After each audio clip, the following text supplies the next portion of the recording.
Hai guys, waktu kecil kita sering dinasihati orang tua, ya kan?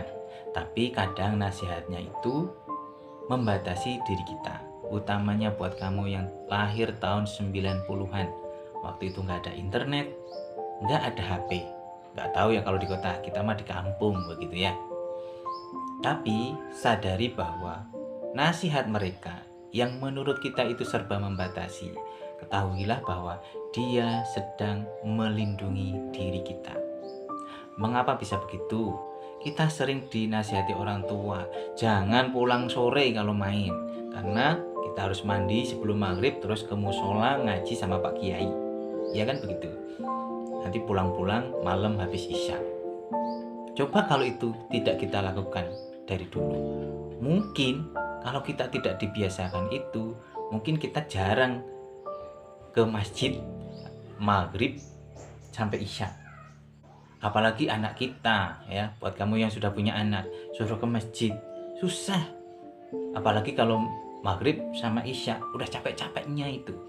Ada lagi orang tua kita nyuruh kita untuk jangan boros, kita hemat, ya kan? Kalau dapat uang saat lebaran, angpau lah gitu ya, amplop.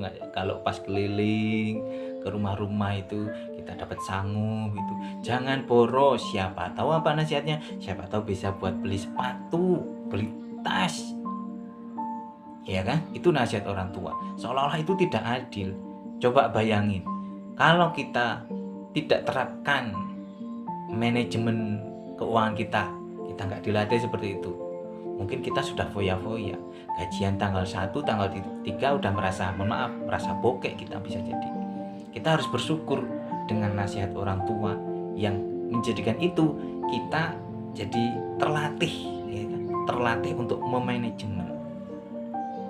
Belum lagi kita diatur supaya punya temen yang baik-baik, pilih-pilih jadi orang. Bayangkan sekarang anak-anak kita nih udah keluar rumah, kita nggak tahu siapa temennya, bahkan temennya itu di medsos, bahkan kita nggak tahu aktivitas anak kita. Bahkan kita sudah yakin bahwa anak kita dititipkan di lembaga pendidikan yang kita yakini itu 100% baik, tapi masih ada aja lubang kesalahan gitu. Dan sepertinya kita harus menyadari bahwa nasihat orang tua dulu itu ternyata berharga di kemudian hari, yaitu sekarang. Lihat fenomena anak kita yang tidak kita disiplinkan, yang tidak kita nasihati, tidak kita didik dengan baik. Memang nasihat itu kadang kalau diberikan, ya misalkan orang tua kita dulu menasihati diri kita nih, ketika dia menasihati kita itu memang belum bisa diterima waktu itu. Karena apa? Pertama, karena mereka punya pengalaman hidup, sedangkan kita mungkin waktu itu lagi pengen bermain. Nasihat mereka belum bisa kita terima dengan baik tentunya, ya kan? Karena pengalaman bagi dia belum tentu sama dengan apa yang kita rasakan, tapi itu waktu itu, ya kan? Dan mohon maaf, nasihat itu akan berharga bagi kita setelah kita merasakan beban hidup di dunia ini, bukan? Ya, setelah kita merasakan beban hidup, ternyata nasihat dari orang tua itu sangatlah berguna bagi kita. Dan mungkin kalau saat ini beban hidup kita terasa jauh lebih berat, bahkan ketika menghadapi anak kita misalkan, itu terasa lebih berat karena bisa jadi dulu ada nasihat orang tua yang kita remehkan, atau ketika mereka menasihati ada perlawanan dari kita. Jangan-jangan itu. Di Islam kita diajarkan kita nggak boleh melawan dengan orang tua. Kita tidak boleh mengatakan mengeluh. Misalkan baru pulang sekolah, ya kita baru pulang sekolah udah disuruh-suruh, ya kan?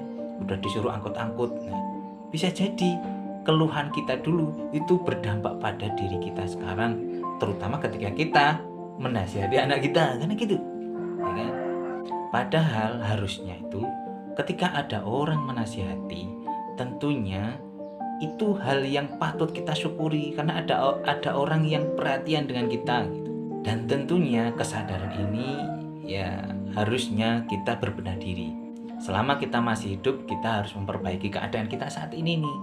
Apalagi ketika menghadapi anak-anak kita. Coba aku pengen dengar, ada tidak nasihat orang tua yang kamu lewati begitu saja, tetapi setelah dewasa kamu membutuhkan itu? Atau sebaliknya nih, nasihat itu dilakukan terus-menerus oleh orang tua sampai membentuk dirimu yang sekarang. Coba ceritakan, aku pengen denger. Siapa tahu itu relate dengan kehidupan aku atau bisa bermanfaat bagi orang lain. Ya, mereka punya renungan yang sama sebagaimana kita dulu. Tulis di kolom komentar ya. Aku tunggu ceritamu. Insya Allah aku akan baca seluruh ceritamu. Ya, terima kasih udah dengerin. Semoga renungan ini bermanfaat bagi kita semua. Bye. Thank you udah dengerin.